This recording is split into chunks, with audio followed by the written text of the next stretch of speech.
오늘은 나는 생명의 떡이니 라는 제하에 함께 하나님 말씀 나누도록 하겠습니다. 이번에 청년부 수련회 때 제가 한 청년을 이제 수련회 때 간증자로 좀 세웠어요. 그러니까 목사가 늘 설교하는 것도 중요하지만 같은 청년의 입장에서 신앙으로 어떻게 살아가는지를 좀 얘기해주면 더 도전이 될 것 같아서 간증을 세웠고, 제가 아무래도 좀 한번 좀 봐줘야 될 것 같아서 간증문을 좀 써서 보내봐라. 그러면은 좀 보완할 점, 수정할 점을 좀 봐주겠다. 근데 오늘 이제 보내왔는데 보내오면서 카톡에 그런 말을 하는 거예요. 목사님, 제가 그 청년이 회사에서 매출 1위를 하는 친구입니다. 그래서 굉장히 프레젠테이션, 그러니까 발표에도 능하고 항상 이렇게 발표하는 자리에 서 있는 친구인데, 간증문을 쓰는 게 자기 1년짜리 매출 프로젝트 계획 발표 진행하는 것보다 훨씬 어렵더래요. 제가 무슨 말씀 드리고 싶냐, 여러분, 항상 설교자가 올라올 때는요 최선을 다해서 올라옵니다. 안 믿겨지세요? 정말 죽을 힘을 다해서 써서 올라옵니다. 그런데 저도 청중석에 있지만 오늘 내가 은혜를 받아야 되겠다라는 마음이 없으면요, 그 거룩한 의지가 없으면요, 아무리 명설교자가 오더라도 은혜를 받지 못한다라는 겁니다. 그래서 오늘도 항상 모든 목사님들은 최선을 다해서 이 자리에 올라오시는데, 중요한 것은 여러분의 열심도 필요하다라는 것이죠. 왜냐하면 그 열심이 마음의 문을 열고 하나님께서 주실 은혜, 그 예배된 은혜를 내 것으로 만들 수 있는 동력이 되기 때문에, 그래서 오늘 이렇게 힘들게 만들어진 이 집밥과 같은 설교가 그냥 공기 중에 흩어지는 것이 아니라 우리의 심령 가운데 고이고이 간직되어져서 말씀의 열매를 또 이겨나가는 은혜를 함께 경험하는 예배가 되기를 주의 이름으로 소망합니다. 우리 사회가 공허함이 가득한 사회임을 알려주는 몇몇 지표들, 그러니까 현상들이 있습니다. 첫 번째는 먹방입니다. 먹방. 우리 어르신들 먹방이 뭔지 아시죠? 먹방이 뭐죠? 네, 먹는 방송입니다. 그래서 유튜브나 TV에서나 식당 가서 막 맛있게 먹는 그런 모습들이 보이잖아요. 한 여성 먹방 유튜버의 구독자 수가 우리나라 사람인데 무려 1,000만 명이랍니다. 1,000만 명. 그러니까 우리나라 사람 전 국민의 5명 중에 1명이 이 여성 유튜버 먹방의 구독자인 거예요. 여러분, 이만큼 먹는 게 왜 인기일까요? 마음의 허기짐을 달래기 위함이라는 거예요. 그래서 수많은 학자들은 이 시대의 사람들이 먹방에 주목하는 이유는 그 외로움과 공허함을 달래기 위해서, 왜냐하면 먹는 것에 채워지는 것으로 여겨지니까 먹는 모습을 보면서 또 함께 그 먹는 모습을 공유하면서 외로움을 달랜다라는 거죠. 그런가 하면 두 번째로 이 사회가 공허함을 가득한 사회임을 알려준 두 번째 현상은요, 이 과거 문화의 향수입니다. 여러분, 요즘 문화를 보게 되면요, 많은 경우의 수가 과거의 문화를 끌어와서 이 시대의 문화로 재포장한다라는 거죠. 그래서 예를 들면 아시는 분들은 아시겠지만 응답하라 시리즈의 드라마, 그러니까 1980년도 90년대를 또 리메이크해서 그 시절의 모습들을 보여주는 드라마, 또 노래도 옛날 사랑받던 노래가 요즘도 많이 회자가 되고 있죠. 또 패션도 옛날 패션들이 유행을 합니다. 여러분, 왜 이렇게 자꾸 과거로 향수에 집착을 할까요? 이 현실에 영적인 허기를 달랠 게 없으니까 과거로 퇴보하는 겁니다.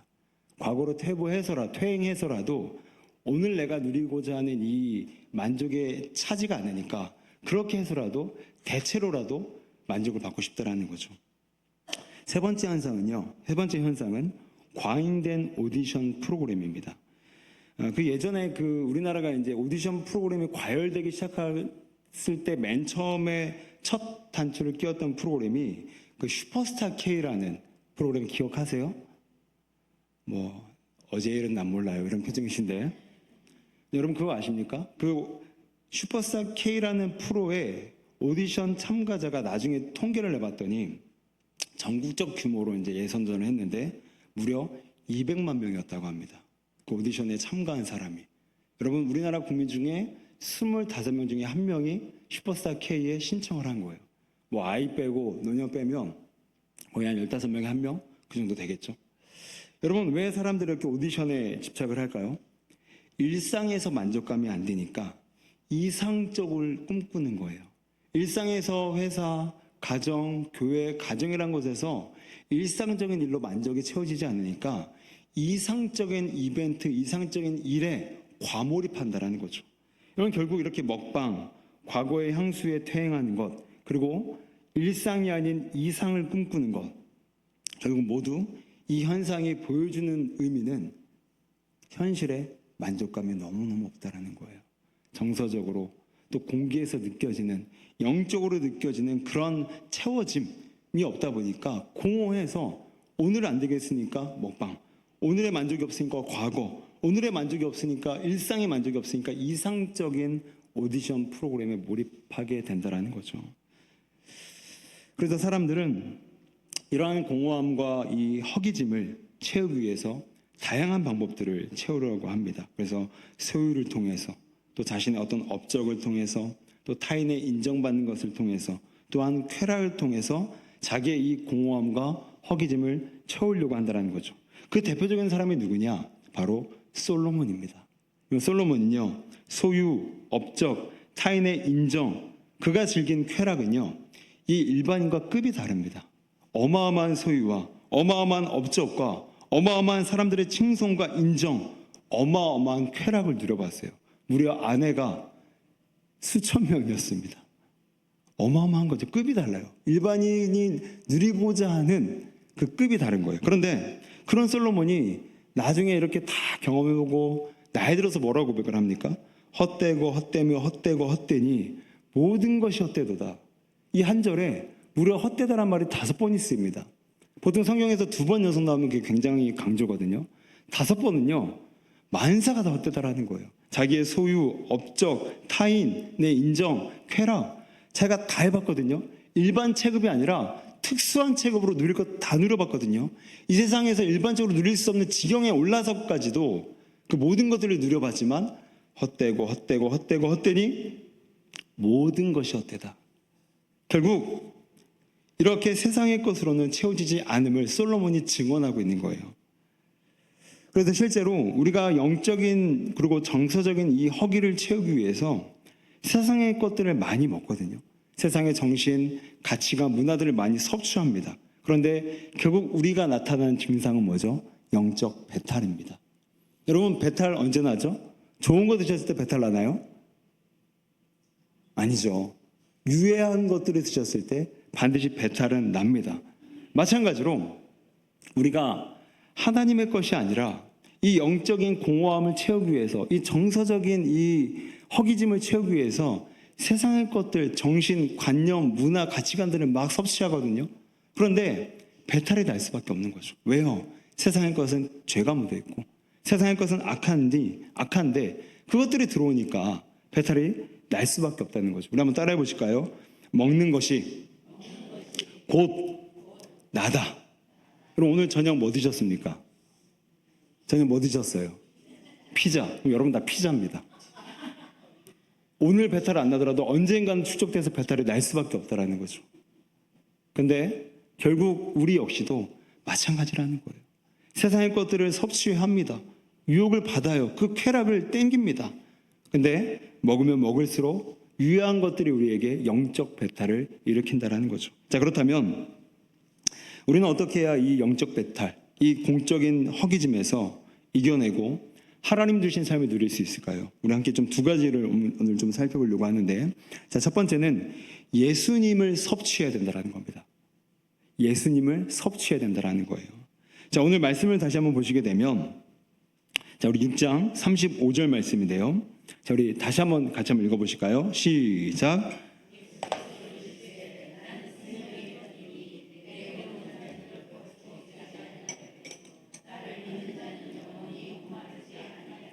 오늘 예수님께서 당신을 가리켜서 뭐라고 말씀하시냐면 나는 생명의 떡이다. 여러분, 예수님은 생명의 떡입니다. 떡은 뭐죠? 떡은 먹는 겁니다. 결국 인간들이, 그 공허하고 결핍에 가득 찬 인간들이 생명의 떡이라는 예수님을 섭취할 때만 유해하지 않기 때문에 배탈이 나지 않고 더 든든하고 안전하게 채워질 수 있다는 거죠. 여러분, 영어로 축복을 뜻하는 단어가 blessing입니다. blessing. 이 단어는 아시죠? blessing.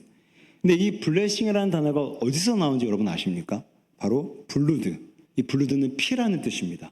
그러니까 피에서 축복이 나왔다라는 거예요. 여러분, 이 서구권 영어권이 가지고 있는 의미심장한 의미를 아시겠습니까? 피에서 축복이 나왔다라는 거예요. 그럼 누구 피에서요? 누구 피에서요? 내 피요? 그렇죠. 예수님의 피에서 축복이 나옴을, 이 블루드에서 블레싱이 나옴을 이 서구권 사람들은 인지하고 있는 거예요. 그게 신앙 고백이라는 거죠. 결국 무슨 말입니까? 예수님을 섭취할 때만, 그 예수님의 몸과 살과 피를 섭취할 때만 우리는 진정한 블레싱에 다다를 수 있다는 거예요. 그러니 늘 우리가 예수님과 교제하면 우리의 공허함을 이겨낼 수 있는데, 문제는 마귀도 이걸 알아요. 그래서 끊임없이 예수님을 섭취하는데 방해 공작을 합니다. 그게 뭐냐면 망각과 착각이에요. 어떤 망각입니까? 모든 것이 다 하나님의 은혜였음을 망각시키는 거예요. 그리고 그 은혜가 결국 내 힘이었음을 착각시키는 겁니다. 결국 이 망각과 착각으로 우리를 조장해서 우리로 하여금 예수님의 은혜와 예수님의 몸과 예수님의 그 피를 섭취하는데 유혹하고 방해한다는 거죠. 여러분, 그걸 잘 드러내는 본문이 우리 민수기 21장 5절 말씀이에요. 한번 화면을 보십시오. 민수기 21장 5절. 백성이 하나님과 모세를 향하여 원망하되 어찌하여 우리를 애굽에서 인도해 내어 이 광야에서 죽게 하는가? 이곳에는 먹을 것도 없고 물도 없도다. 우리 마음이 이 하찮은 음식을 싫어하노라 하매. 지금 이 말씀이 드러난 배경은요, 이스라엘 백성들이 광야 40년의 종지부를 찍기 바로 직전입니다. 그러니까 이미 40년을 광야를 걸었던 거예요. 그러니까 가나안 입성을 코앞에 뒀습니다. 그런데 지금 뭐라고 하죠? 이 하찮은 음식을 우리가 싫어하매. 이 하찮은 음식, 여러분 여기서 말하는 이 하찮은 음식을 뭘 가리킬까요? 만나입니다. 만나. 여러분, 만나가 뭐예요? 하나님께서 이스라엘 백성들을 살리기 위해서 40년 내내 하늘에서 부어주셨던 은혜입니다. 그런데 이 은혜를 40년 동안 경험해 놓고도 그 은혜 때문에 생존했음에도 불구하고 이제는 그걸 망각하고 착각해서 우리 힘으로 살았지, 그건 하찮은 음식에 불과해, 내 힘으로 산 거야 라는 이 망각과 착각이 그들로 하여금 이 은혜를 망각하게 하고 내 힘으로 살았다는 착각을 마귀의 조장에 따라 불러일으키게 됐다는 거죠.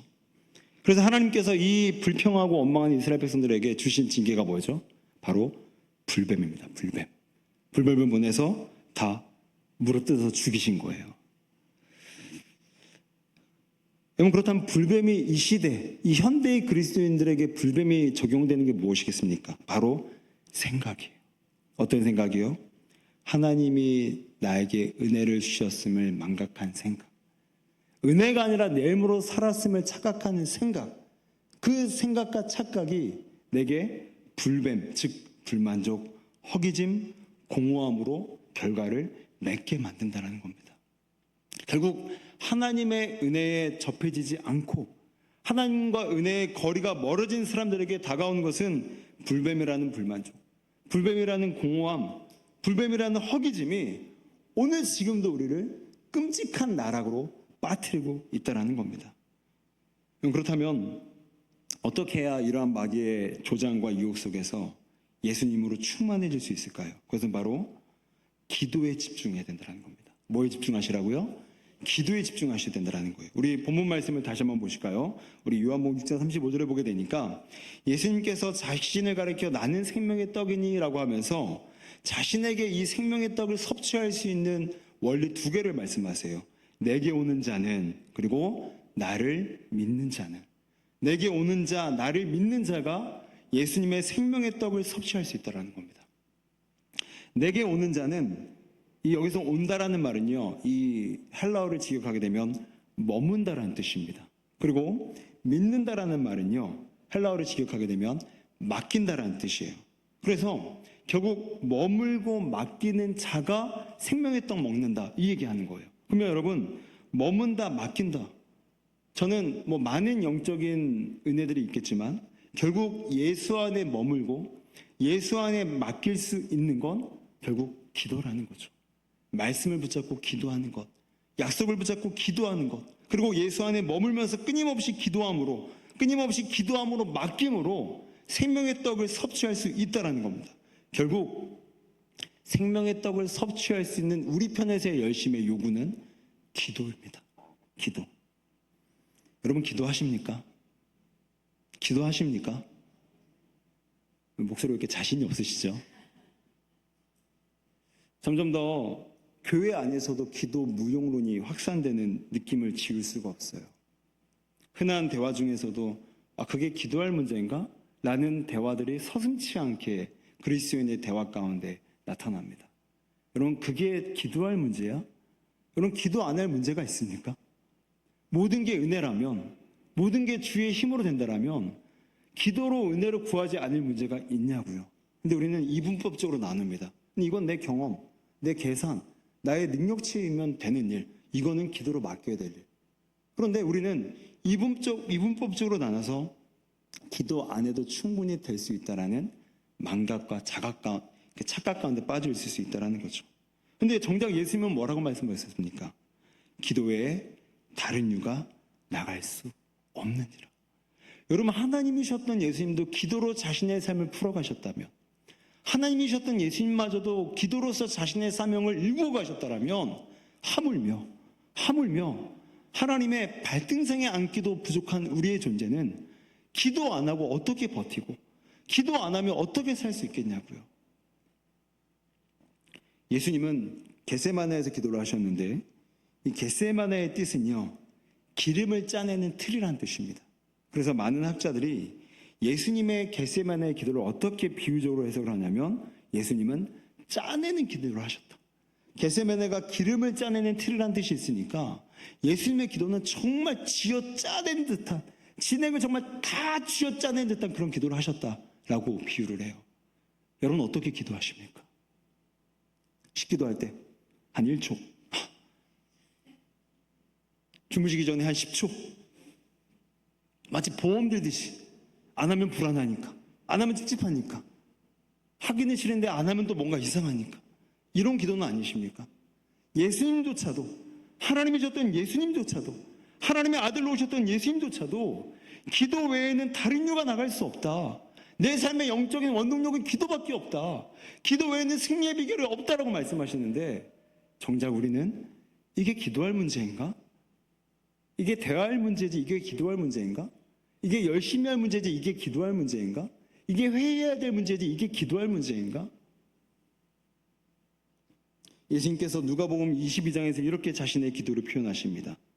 더욱 간절히 기도하시니 땀이 땅에 떨어지는 핏방울같이 되더라. 많은 사람들이요 이 말씀을 비유적으로만 해석을 해요. 그러니까 예수님이 정말 피땀 흘리듯이 기도하셨구나. 근데 여러분 이 누가복음을 기록했던 누가의 직업이 뭐였죠? 의사입니다.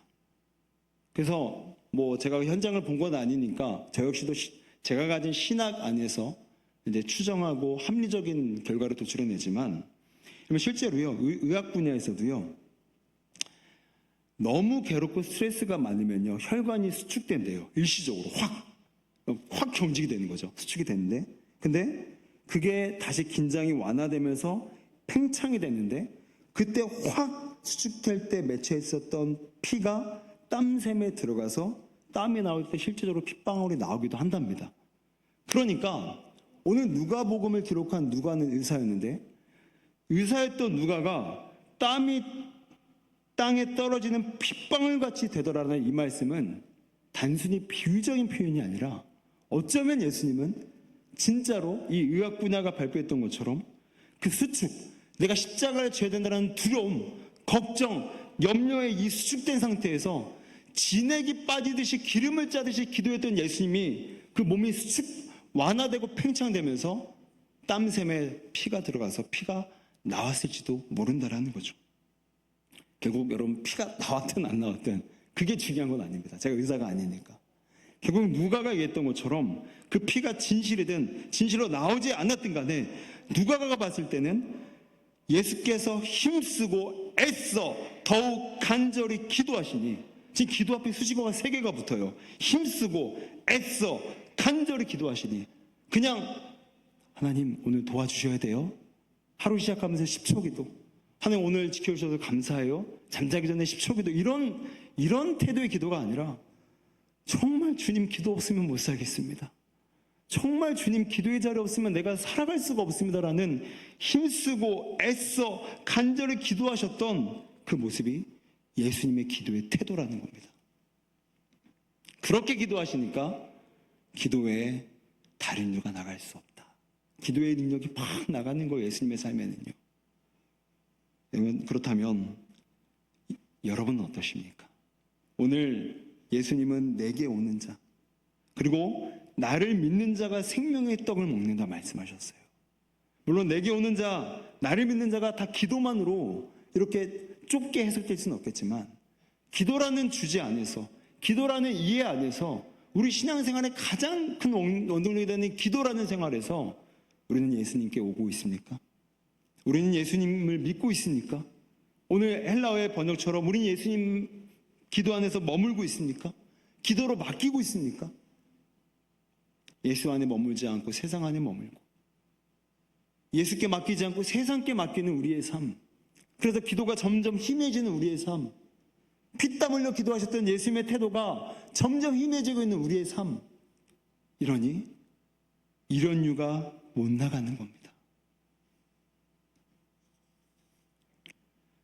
여러분, 오늘 예수님처럼 공허할 때, 십자가를 코앞에 두고 두려우실 때, 또 내가 내 삶을 살아갈 때에 부딪히는 수많은 갈등 속에서 그때마다 기도하시길 바랍니다. 기도하면 하늘이 열릴 줄로 믿습니다. 기도하면 하나님이 일하실 줄로 믿습니다. 기도하면 내 계획이 아니라 하나님의 장대한 계획이 설 줄로 믿습니다. 제 처의 할머니께서 한 4년 전에 92세 나이로 소천을 하셨어요. 그런데 제가 결혼하고 한 9년 정도 이제 그 할머님을 계속 가까이서 뵙고 인사드렸는데 92세에 소천하실 때까지 진짜 농담이 아니고요. 60대처럼 살아가셨어요.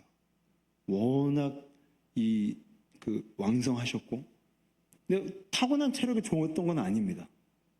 20대 때부터 이 남편과 헤어지고, 이제 6.25 때문에 헤어지고, 20대 때부터 자식을 키우면서 살아왔기 때문에 이런 일 저런 일 엄청나게 고생을 많이 하셨어요.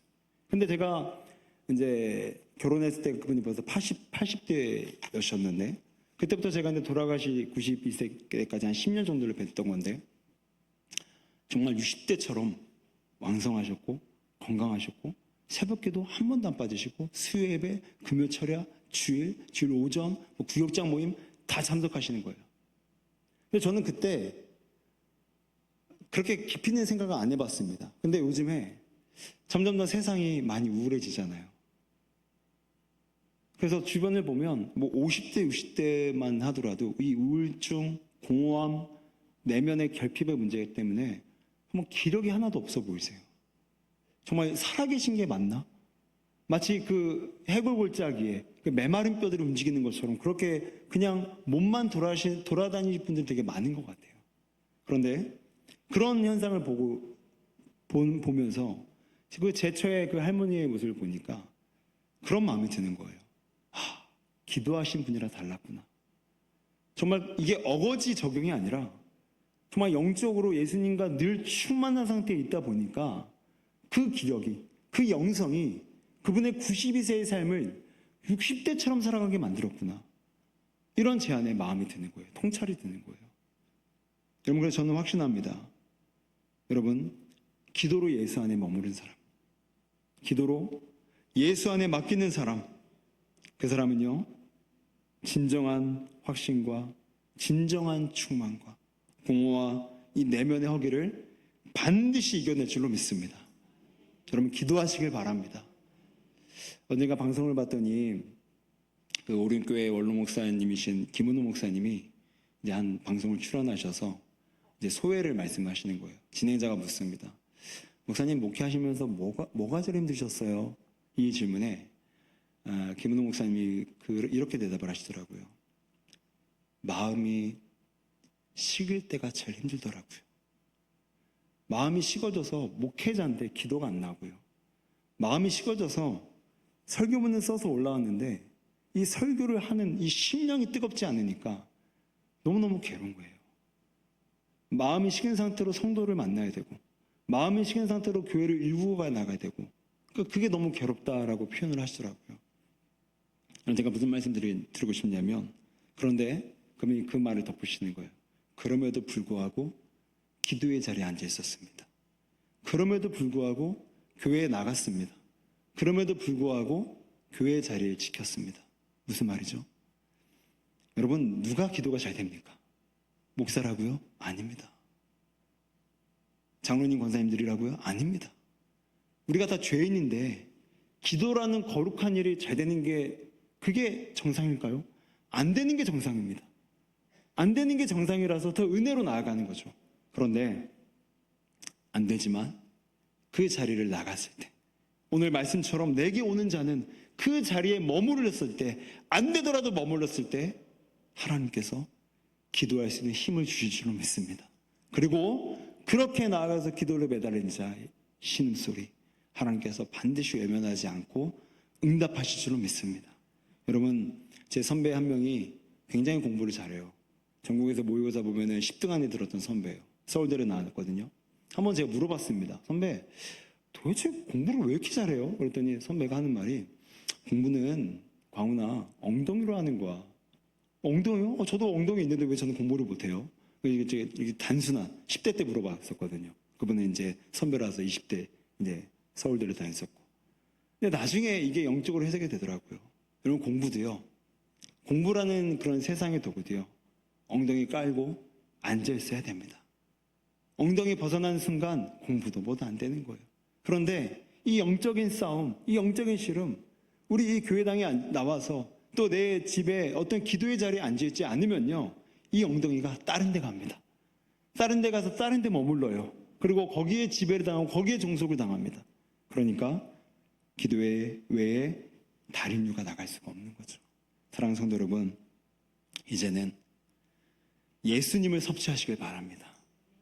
예수님을 섭취하기 위해서, 이 생명의 떡을 섭취하기 위해서 기도로 나아가셔서 기도 가운데 기도하는 자만 맛볼 수 있는 하나님의 신령한 은혜와 신령한 은사를 경험하는 우리 모두 되시기를 주의 이름으로 축원드립니다. 그런가 하면 두 번째로, 우리가 어떻게 이런 공허함을 이겨낼 수 있을까? 이 두 번째 비결은 바로 나눔의 삶입니다. 나눔의 삶. 여러분, 예수님은 자기의 정체성을 가리켜서 생명의 뭐라고 하셨죠? 떡이라고 하셨습니다. 생명의 떡. 그러면 우리 그리스도인의 정체성은요, 예수 닮아야 되잖아요. 그렇죠? 그럼 우리의 정체성은 뭐가 되죠? 우리도 떡이 돼야 됩니다. 이건 떡이 뭡니까? 떡은 먹는 거예요. 떡은 내가 나누었을 때 먹을 수 있는 겁니다. 내 시간이라는 떡, 내 물질이라는 떡, 내 섬김이라는 떡을 베풀었을 때 누군가가 먹을 수 있는 거죠. 예수님이 생명의 떡이 정체성이었던 것처럼, 그래서 많은 사람들이 그 떡을 먹고 구원을 얻은 것처럼 우리의 정체성 역시도 결국 나눔의 떡이 될 때 우리는 진정한 공허를 이겨낼 수 있게 된다는 겁니다. 여러분, 레위기에 보게 되면요, 이 5가지 제사가 나오는데요, 이 중에 하나의 제사가 뭐냐면 바로 화목제사입니다. 화목, 말 그대로 이 나눔, 섬김, 이런 제사죠. 근데 이 화목제사의 흥미로운 그 특징이 뭐냐면, 봉헌자가, 그러니까 이 제사를, 이 화목제사를 드렸던 자가 반드시 자기에게 할당된 부위를 하루 안이나 이틀 안에 먹어 치워야 된다는 겁니다. 만약 이걸 하루나 이틀 안에 먹어 치우지 못하잖아요? 그러면 레위기 7장 18절에 뭐라고 하셨냐면, 내가 이 제사를 기쁘게 받지 않겠다. 그러니까 제사로 드리는 게 끝나는 게 아니라, 제사 끝난 다음에, 봉헌한 다음에 그 제물을 봉헌자에게 주고, 봉헌자가 하루나 이틀 안에 이 음식을 다 소화해야, 다 먹어야, 다 끝내야 하나님이 이 제사를 기쁘게 받아주신다는 게 화목제사의 조건입니다. 근데 이게 참 하나님이 오묘한 분이세요. 여러분, 왜 그렇게 하셨을까요? 왜 화목제사를 그렇게 하셨을까요? 다른 제사는 그렇게 안 하셨는데. 화목제사는 말 그대로 화목, 나누는 거잖아요. 그래서 화목제사는 봉헌자 플러스 다른 사람과 나눠 먹을 수 있는 거예요. 근데 하루나 이틀 안에 못 먹으면 이 제사가 취소되는 거예요. 하나님께서 안 받으시는 거예요. 그럼 어떻게 됩니까? 어떻게 해야 되죠? 나눠야 돼요. 막 나눠줘야 돼요. 나 쟤 진짜 싫어했는데. 싫은데 어쩔 수 없이 줘야 돼요. 왜요? 나를 위해서. 저 꼴보기 싫은데 남편, 내 떡인데, 내 고기인데 저거 안 주고 싶은데 어떡하지? 그래도 줘야 됩니다. 왜요?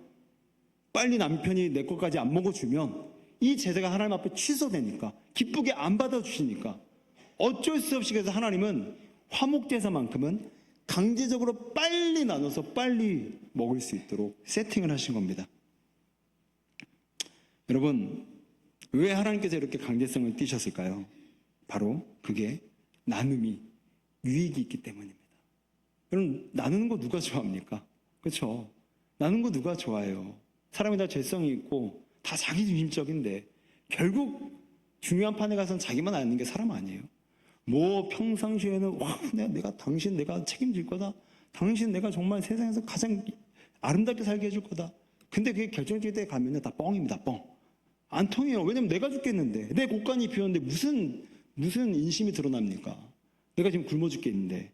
그러니까 결국 자기중심성이 갇힌 사람은요, 나누는 걸 못해요.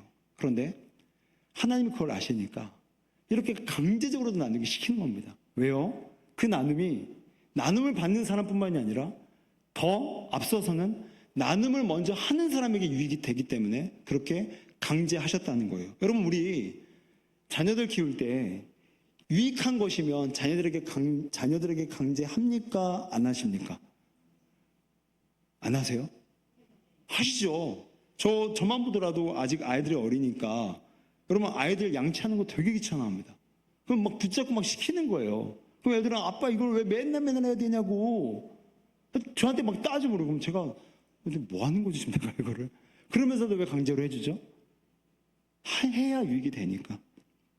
약 먹는 것, 야채 먹는 것, 일찍 자고 일찍 일어나는 것, 공부 왜 강제로 시키죠? 유익하니까요. 마찬가지라는 거죠. 나눔도요, 유익하니까. 나눔 받는 사람만이 아니라 나누는 사람이 유익하니까 하나님은 강제성을 동원해서라도 나누게 시킨다라는 거예요. 제가 좀 기사를 찾아보니까, 그러면 세상에서는 진리가 없잖아요. 그러면 이 사람들은 나눔을 어떻게 동기부여시킬까? 그 중에 하나가 뭐냐면 두 가지를 얘기를 하더라고요. 세상 기사에서는 우리가 나눔을 할 때 사람들 그 몸체에서 옥시토신이라는 호르몬이 분비가 된다고 합니다. 나눌 때. 그러니까 이거는 자기의 충족이 아니라 남을 충족시킬 때만 나오는 호르몬이에요. 그래서 굉장히 건강해지고 마인드도 스트레스가 확 준다라는 거예요. 이 옥시토신이 나오면서.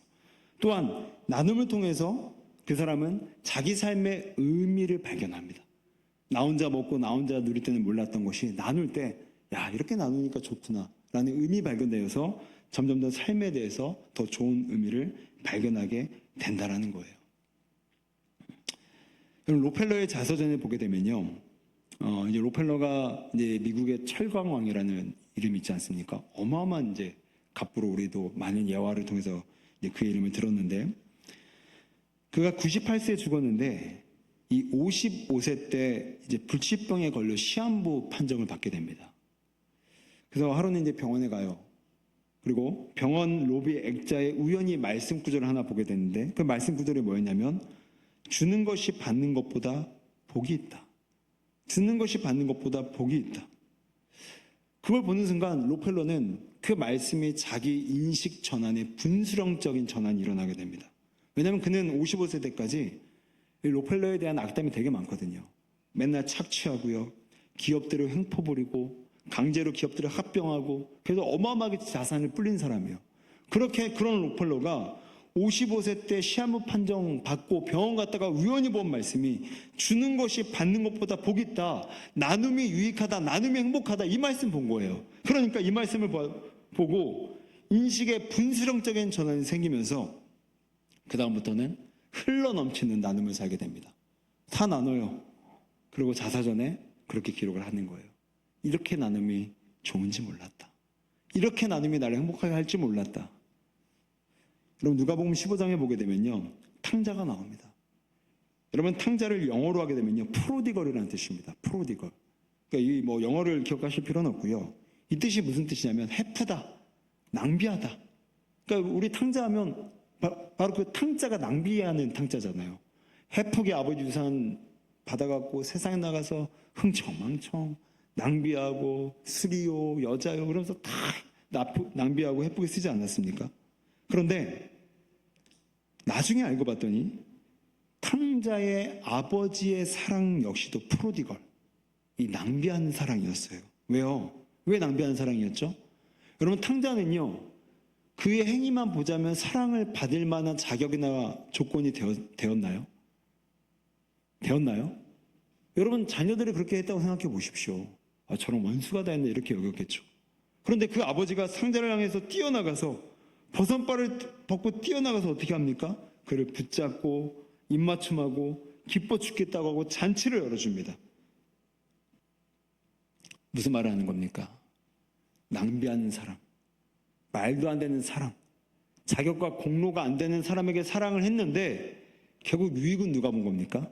사랑받았던 탕자도 유익이었지만 그렇게 사랑을 발현했던 아버지 역시도 기뻤다라는 겁니다. 무슨 말이죠? 나눔은 나누는 자를 먼저 행복하게 만든다라는 거예요. 여러분 보세요. 못 받았다고 울상짖는 사람이 있지만 많이 나눴다고 울상짖는 사람은 없더라고요. 에베소서 2장 10절을 보게 되니까 한번 말씀을 띄워주시겠습니까? 우리 한번 같이 한번 읽어보실까요? 시작. 우리는 그가 만드신 바라 그리스도 예수 안에서 선한 일을 위하여 지으심을 받은, 네, 여기까지 읽겠습니다. 여러분, 하나님이 우리를 만드셨어요. 그런데 그 만드신 목적은 뭐라고요? 선한 일을 위하여 지으심을 받았답니다. 결국 우리의 인생의 목적은 나눔이라는 겁니다. 선하게 흘려보내고 선하게 나눠주고 공유할 수 있는 것들은 공유해 주는 것. 여러분, 단테가 쓴 지옥이라는 문학작품이 있어요. 그런데 이 지옥이 지하 28층으로 그 작품을 보면 나와 있거든요. 근데 그 28층의 지하 중에서 가장 밑에 층, 그러니까 가장 고통이 심한 지옥에는 층층마다 다 다른 분류의 사람들이 들어가 있는데 그 28층의 가장 끝에 가장 혹독한 형벌을 받는 사람들이, 그 들어가는 사람들은 어떤 사람들이냐면 바로 분열주의자들이었습니다. 무슨 말이죠? 나누지 않고 자기 중심으로 자기만 살리고 자기 집단만 살리고 자기 가정만 살리고 자기 교회만 알고, 이런 분열주의자들이 가장 혹독한 지옥에 들어갔음을 이 단테는 표현을 하게 됩니다. 이 단테의 문학작품이 우리에게 주는 메시지가 뭐예요?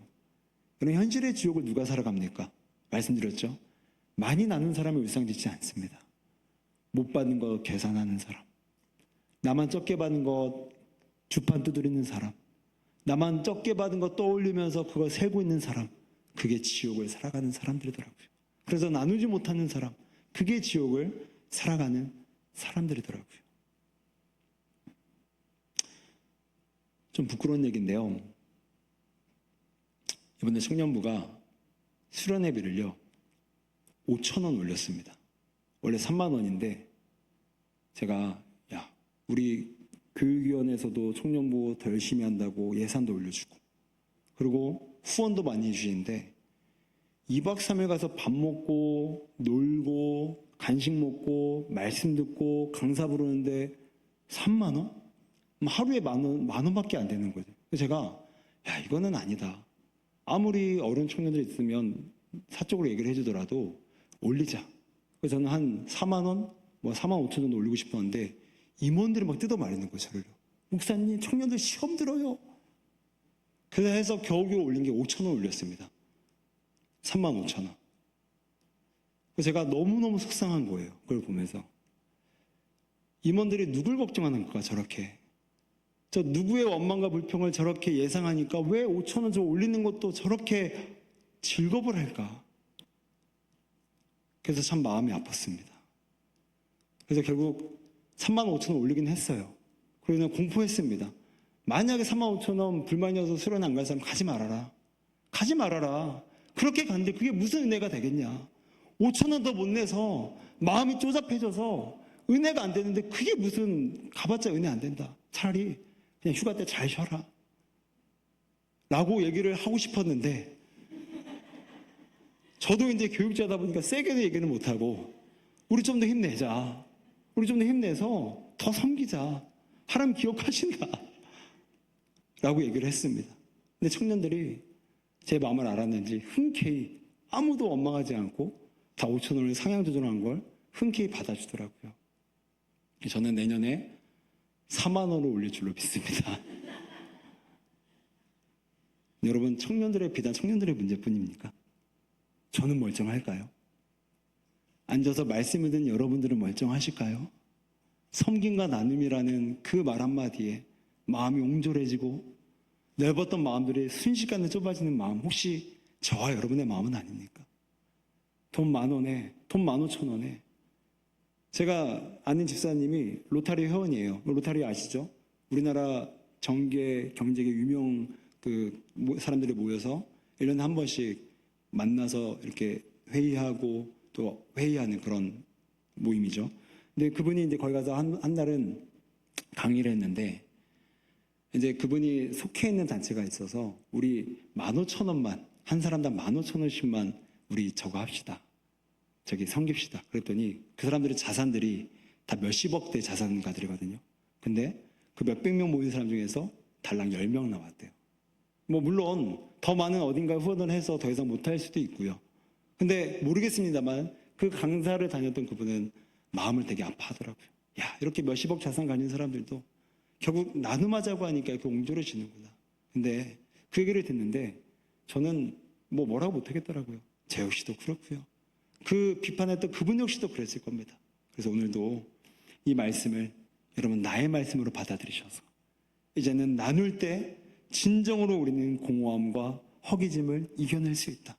예수님이 떡으로 사셨으니까 승리했던 것처럼 우리도 떡으로 살아서 우리의 것들을 나눌 때 우리는 공허를 이겨낼 수 있다. 이 믿음으로 이 방향성으로 나아가실 때 진정으로 공허를 이길 줄로 믿습니다.